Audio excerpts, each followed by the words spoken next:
randomly and things like this. They banned out the Morgana that was a first pick. Unfortunately, we won't see a needlessly large rod stacking Dumbledoge Morgana this game. Dang it. Hecarim as well banned out there to make sure Thaldrin. That's a serious ban, though, it is. from EDG. Very All right, yeah. So the thing is, EDG, you know, Deft was talking. He was like, yeah, we want to just play strong lanes and we want to win our game quickly. Yeah. We want to move through these group stages. Yeah. This is going to be very good one-on-one laning experience for every single lane going down the line for all of Beşiktaş. This is going to be a very hard battle. And Edward Gaming, let's see what sort of early picks they want to go with for strong lanes if they want to go. Well, there's EDG's Callista being picked up that last game that made an impact. It gets banned out this time. Urgot on top of it. And Urgot as well, like you said. Ahri goes towards Energy. LeBlanc quickly thrown at pawn. We're going to see what Koro decides to go with this game. It looks like they may lock themselves in some early jungle. Yeah, might be that Rek'Sai there for Clearlove, and I like this. Just make sure he sticks with his early pressure, and we've seen his level 2 ganks getting first blood after first blood. May as well stick with it. If you want to win early game, you want to go with Rek'Sai then. Or Quinn. Yeah. Right, Kobe? Perfect. Exactly right. Mid lane, of course, right? For the roaming. Yeah, but I wouldn't actually be surprised if Thaldrin picked Riven here. It's one of his favorite champions. He loves that. They have been playing that over in the Turkish League. And why not pick your favorite champion and have fun? I'm waiting for the actual lock-in. He keeps hovering. I know. Favorite but champion, I just want to see him actually do it. And I feel like he will do it one of these days. One of these days. Sivir definitely made B4 an option for them. Getting into these fights against EDG is going to be something they need to do and make sure that Edward Gaming is always pressured. The Rumble gets locked in for Thaldrin. Definitely can make an impact in the top lane with him. He wants the best experience you can get. He says, show me your Gnar, Koro. I want to taste. Let me experience this. Yeah, with that Hecarim ban, that's just about what left is left up. We did see Maokai making a big impact last game. I don't know if it's going to be the same here. Thresh being hovered over by Pawn. That would be a pickup for Meiko, who also has his Annie to go for this game if he wants. Yeah, he can pick whatever he wants here, of course. And Pawn thinking about the Jace. They're a very signature champion for him, but see whether it does actually come through. I actually like Nardeus picking away the Sivir from Deft as well. Deft a fantastic Sivir player, but Pawn now thinking about the Gnar. We're going to see it. Koro's Gnar against Thaldrin's Rumble. And this is actually comfort pick versus comfort pick. Yes, it is. We'll see how they match up. This is exactly what Thaldrin wanted, right? Yeah. Top lane experience. Now, the reason that not really thrown by that Jace hover over is because you can't really, since the top lane has been whittled down like this and you're expecting an AD top laner, you can't really afford to run an AD mid laner in the state of the game. In Cinderhulk, there's no way any team gets away with stacking one type of damage any longer because there will be a tank on the other team that will stack that resistance. The thing that I'm really scared about for Beşiktaş here is the fact that Deft is basically undefeated on Jinx. His Jinx is incredibly strong. Jinx does incredibly well against Sivir. Very true, and it kind of seems like Beşiktaş kind of want EDG to pick these champions that they have all these undefeated and close to undefeated records on, so they can, you know, experience what is the wrath of EDG. I mean, by the way, because he target banned the other two. But it's on the other side. Beşiktaş also have a whole lot of comfort picks as well. So it's not like Beşiktaş have lost out necessarily. Here's what they've got. They've got an amazing AoE wombo combo for Beşiktaş. They've got the Sejuani Rumble. That by itself is enough to destroy a team fight. When you boost it up with Sivir speed, they have the ability to win one of those 5-on-5 fights towards the middle of the game that they're looking to for the comeback. As Spawn said, probably their best chance here is group up and try and get some AoE done. Yep. Hover in that Zed, but like you said, Kobe may not be that AD that they need. It's the AP, and they lock in the global, the twisted fate for Pawn here to be making some plays and affect every lane in the game. This the double globals, this is going to be fun.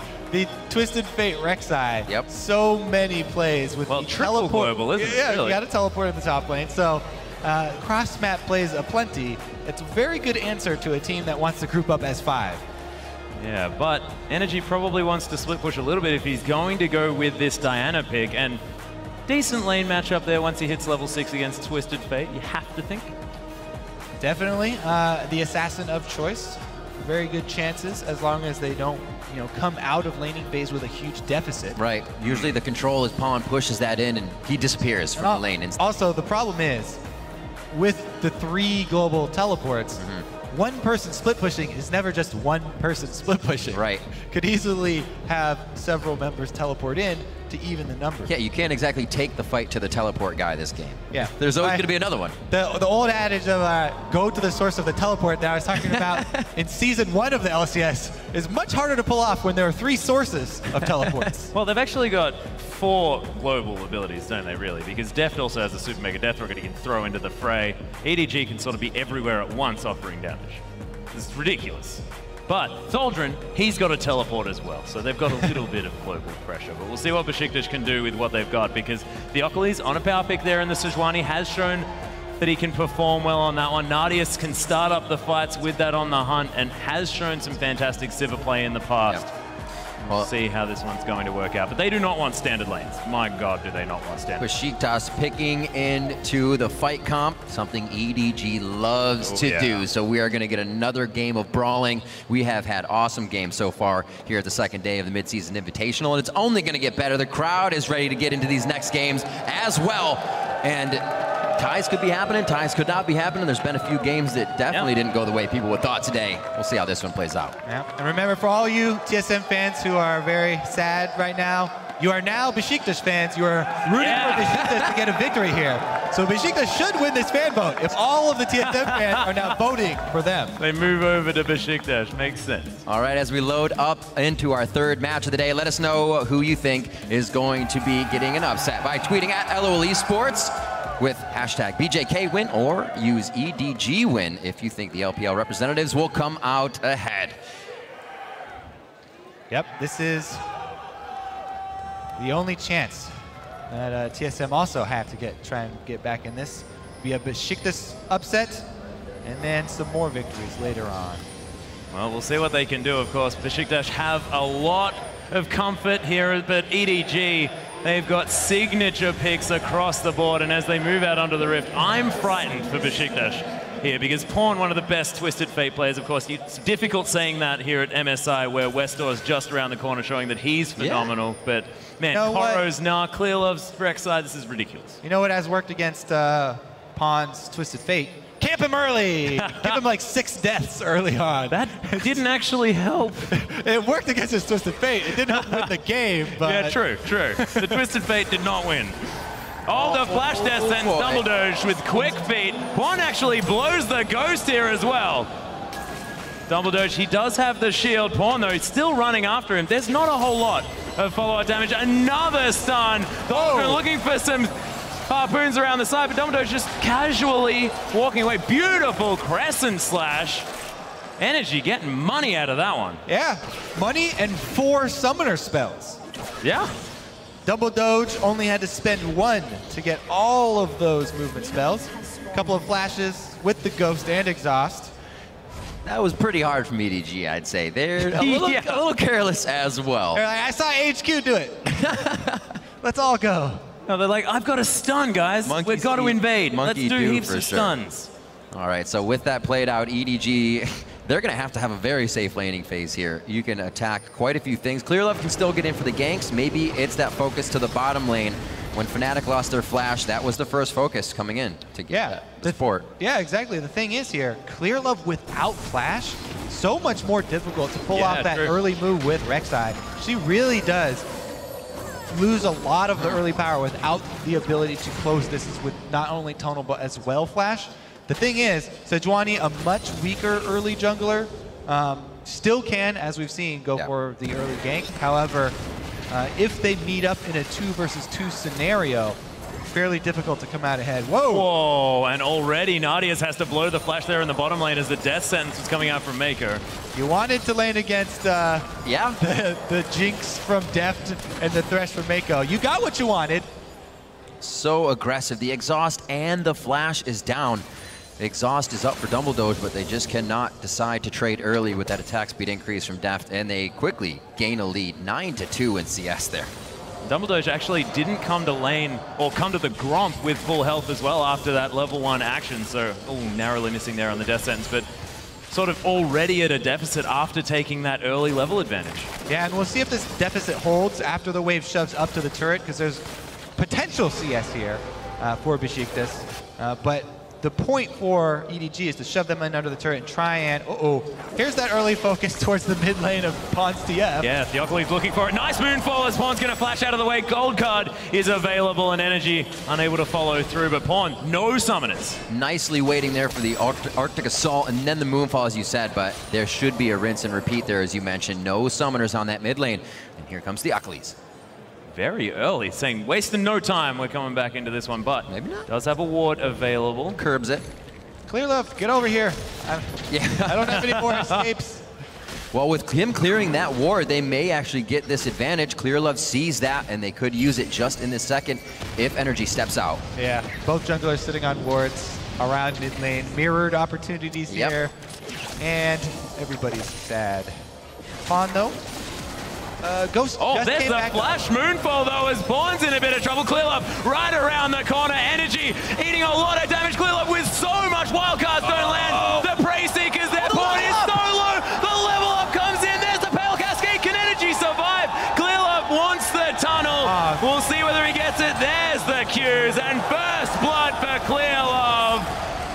Kobe, you happen to say if they met 2v2 with that Rek'Sai early, it would kind of go in favor of the Rek'Sai. Yeah, it's hard for Sejuani to win 2 versus 2 situations. But Pawn, he burned the Ghost. That was the only one that he burned early on. So while it looked like EDG going really, really deep, Ghost comes back off. Oh, here we go. Clearlove once again. Yeah, he's caught himself in a 2v1 situation, but doesn't seem to mind about it, because he can just take that Dark Passage to safety. Meiko handing that one out to him, and Clearlove's Rek'Sai is frightening. That's such a great composition. We see it a lot from Wolf and Bengi in the jungle as well. The Thresh Rek'Sai, tunnel in, lantern out, you're good to go. It's so safe. Definitely nice to have a buddy in the jungle. Always. The buddy system working out here for EDG. Koro quite low there on the top side as Thaldrin. He's going to overheat as well. Wants to find a harpoon, but of course he's silenced, so he's not going to be able to. But Koro getting pressured out early. Yeah, so I always really like watching the Gnar Rumble matchups. It's very telling of top laners and a really good way to judge them because it's so easily tipped. It really depends on who's willing to play more aggressively early on, because the first one to get that small advantage can then snowball it, but early on, unless you have vision of the jungler, it's very risky to go that hard. That was interesting from Koro. He made sure that he wasn't going to regen his health and then teleported. Very strange, but Crescent Slash is going to come through again here for Energy, and Pawn not going to get hit by that one. Continues just to shove out this wave. Thaldrin going to equalize the teleports in the top lane, so no early dragon pressure. He's not even level 6 yet, man. That's not that funny. I think the teleport before Health Pool got back up was because there were minions dead. Yeah, but Dumbledoge, he's getting taken out solo. Really nice death sentence, but there are 3 members. Deft gets excited as he takes down the Janna. Destiny coming in. Nardeus has to be careful. That flare max range was beautiful. Nardeus trying to do some work, but Deft, he's soloed Theokoles. He wants to pick up the kill, flashes for it, and he's going to grab the sneaky Jinx before falling down. Meanwhile, in the top lane, Clearlove helping Koro get one, and EDG, action everywhere. Energy's like, where'd it go? Is that not? Well, Energy, he should have tried to, I think he did try, but he should have tried to go on to Pawn as he was teleporting because he was in vision. But that's probably why Pawn came in with a blue card. But anyways, is there any better feeling of getting ganked by a jungler and coming away with the kill for the bottom lane? A few kills on top of that? Yeah, and then on the top side, as we saw, this is a matchup that you want to play aggressively and you want to, trade damage without backing down. But if you don't have vision of that jungler, the first jungle gank can change the entire situation up in that top side. And Clearlove's the one to get up there because obviously Sejuani was ganking bottom. And also now Koro, he's got the Hex Drinker in his back pocket. This matchup is going to be a whole lot easier for him at this stage.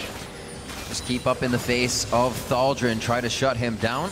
You can see Meiko trying to get the wards in so they can now close in. Nardeus, they just do this without hesitation. Nardeus took a few seconds to look at the minions, and now he's too close to range.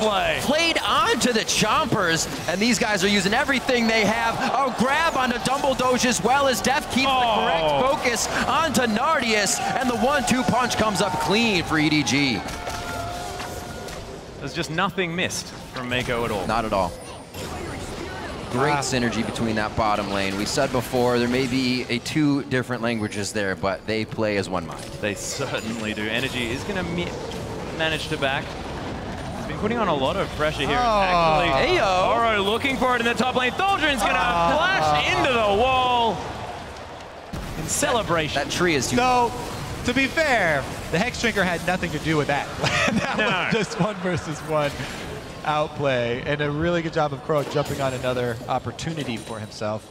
But man, remember as well, this is the Deft Jinx. Oh no, defeated! Across the wall into that chomp is Nardeus, not going anywhere, and Deft is gonna pick up another one. The sonar hook. Oh, so nice. Me, that was ridiculous. All right, which lane is the next kill coming? Yeah. Let's just wait and see. Not sure. BJK are definitely trying to stay safe here within these lanes, but right at the front door every time is EDG. It doesn't even seem like they've really backed here. They're always on the side of the map of Beşiktaş. 9-1 now, 9 minutes in, and the first turret will fall in that duo lane. It is bottom. 69 now, 70-34. That's yes. Deft said the plan was to get our strong picks in lane, win our lanes, and quickly finish the game. Yeah. So, check mark on the first 2 for them. The third one, quickly finish the game. There's the Destiny into the top lane though. Thaldrin, he's been caught out by this Twisted Fate. Going for the turnaround. Pawn taking a lot of damage, but it's not going to be quite enough as Koro picks up the kill onto Thaldrin. 0-3-0 now for this Rumble. He's having a tough time. You know, I said it seems like they're almost not backing. You guys mentioned 3 pretty much globals on this team. They are always going to be on the map trying to create pressure. You could see the flash play. Thaldrin had those wards and still went down. This time EDG is just going to go straight for the fight. Clearlove flashes in for the knockup, and Koro from the top lane here is going to be able to continue the fight. Yeah, and Dumbledoge's going to fall down. Double kill for Deft. His energy's going to get exhausted. Koro, he's burning down. Is he going to die? Meganar not in time as energy picks up the shutdown. Nardeus could be in trouble. Mega Death Rocket sails by, but Deft is getting the turret tank for him, gets excited and runs away from the Rumble. And 8-1-2 now for this Jinx. This is ridiculous. This is also going to be a lot of mid lane pressure. Should be able to take down the turret as well. And EDG off to, you could say, a good start. Yep, you could say. 7,000 gold to lead at 10 minutes, 11 minutes. This Clearlove's going to take away the Raptors, probably going to escape as well as he's quite low on health. Keep it on par with more kills than minutes again. That's what you got to do. That's what you got to do. But they're on 16 at 11 minutes. That's a lot more. That's more than we're used to. Trying new things. Yeah. Well, let's see what happens now. They put Deft back towards, not back towards, but now in the top lane to start cleaning up CS, continuing to focus a lot of power into him. He's already turned on, just spent another 1,800, so he's just going to level up to Super Saiyan now. Deft has 6,000 gold on him. 11.5 minutes into the game with 8 kills. It's more than double the gold. Yeah, you look at the other side. 3.2 thousand gold ahead of his lane opponent.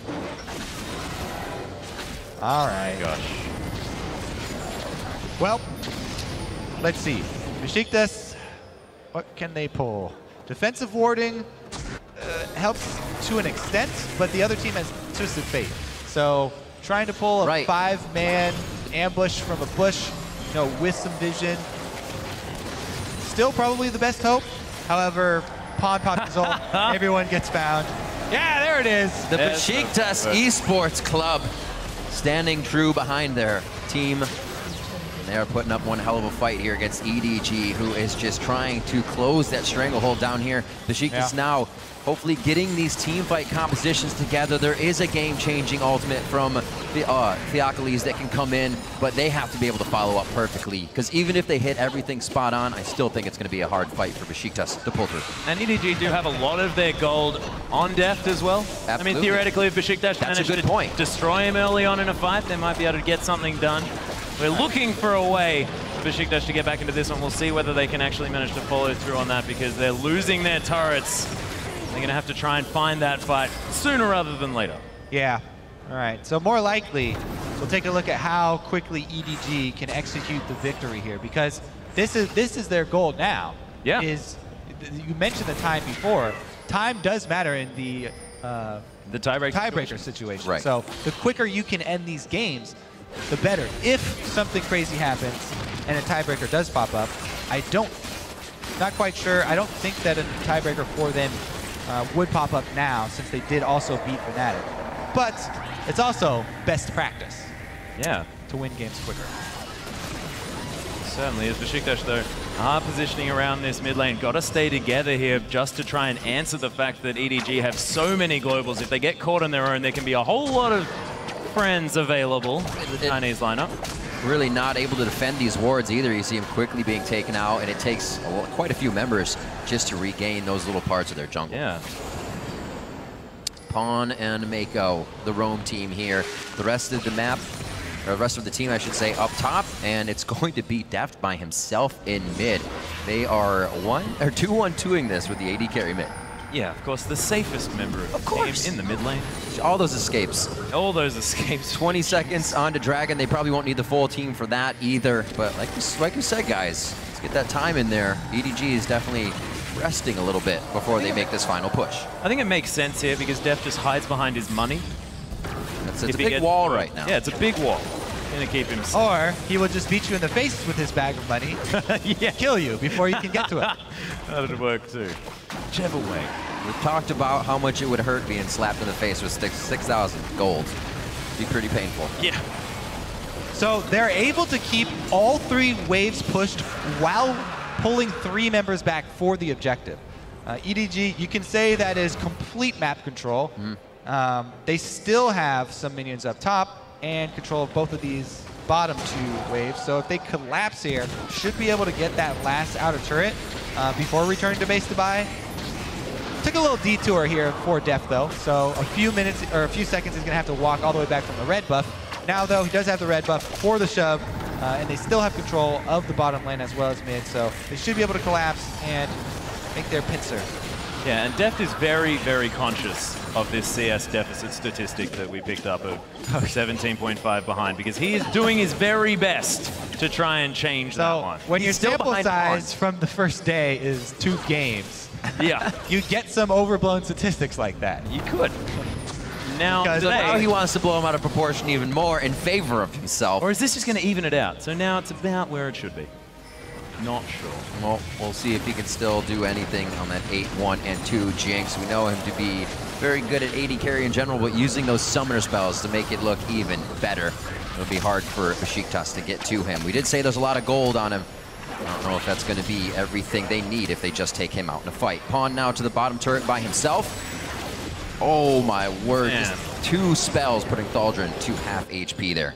We're not used to seeing TF doing that much damage at 16 minutes into the game as well. The Sivir wave clear might not be there in time for this wave. They could get a good chunk of damage before she arrives. Well, going to have to arrive fast with a Jinx. Those turrets are going to fall very fast. Not that big a chunk. Oh, good nice spell shield. I like your thought. Yeah, I like yours. It's the little things now.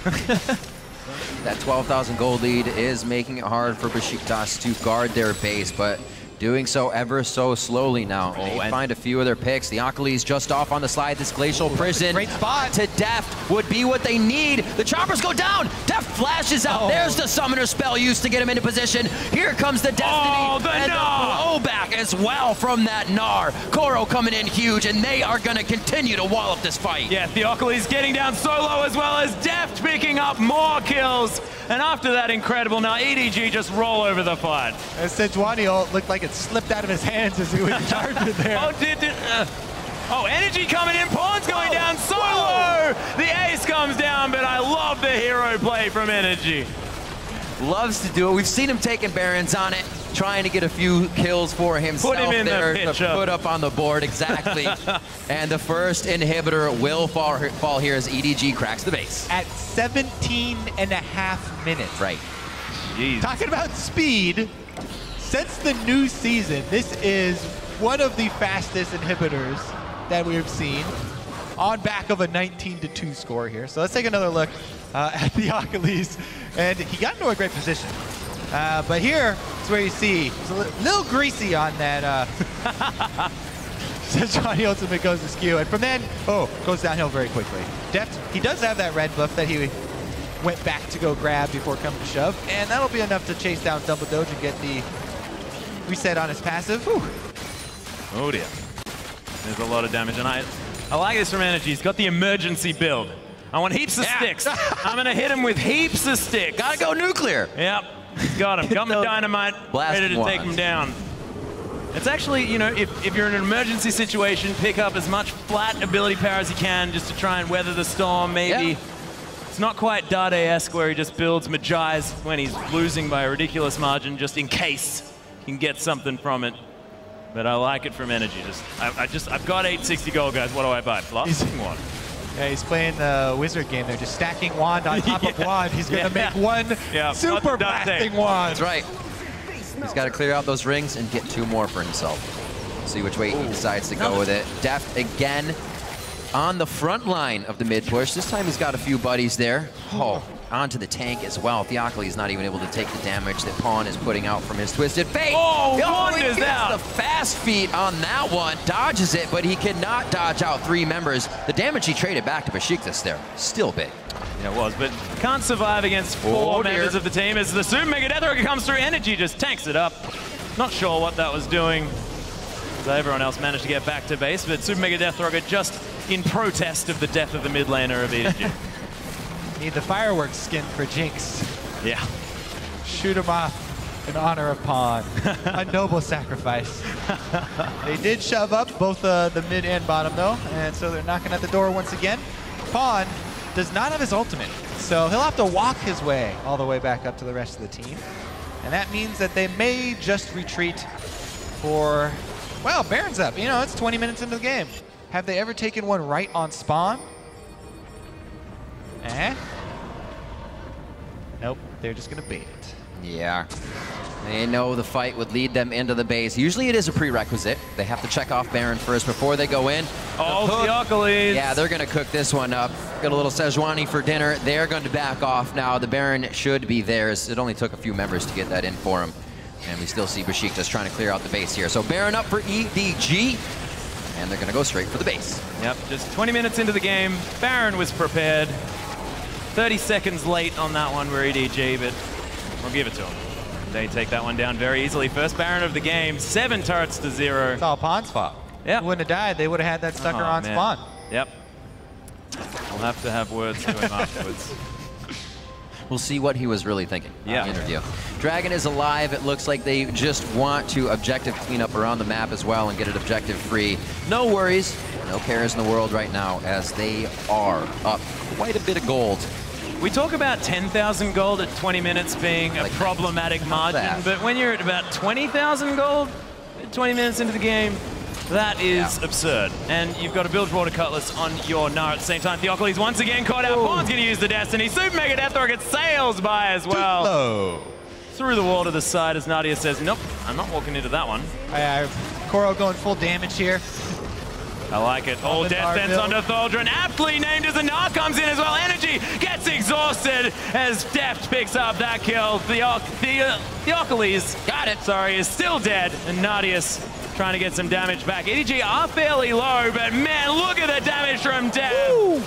As he's just going to take down that poor little Sivir. Dumbledoge able to get the exhaust off, but Deft being the hero flashes over the Arctic Assault. Triple kill. Theokoles comes back alive. Quadra kill for Deft. The okie doke. Deft just like a matador right there. Sejuani runs right back.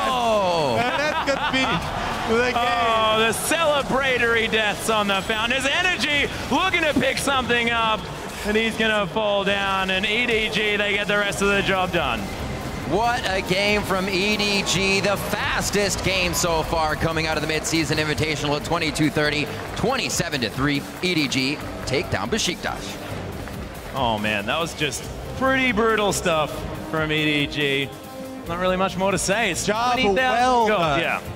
that game. Very well done there from EDG. And they delivered on everything that Deft said they would in the interview. Talk about timely victories. 22.5 minutes here for EDG.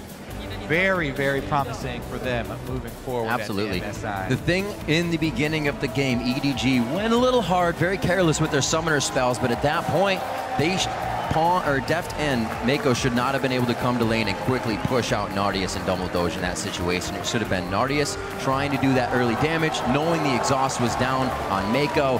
They lost a big advantage there in that early part of the game. Bottom lane was definitely brutal for them. And it was just Meiko and Deft showing off how incredibly well they played together as a unit as well. I mean, absolutely. These death sentences across the side coming through, and man, they're a frightening bottom lane to contend with no matter who you are. Absolutely, and for a closer look at EDG's win, let's check in at the analyst desk.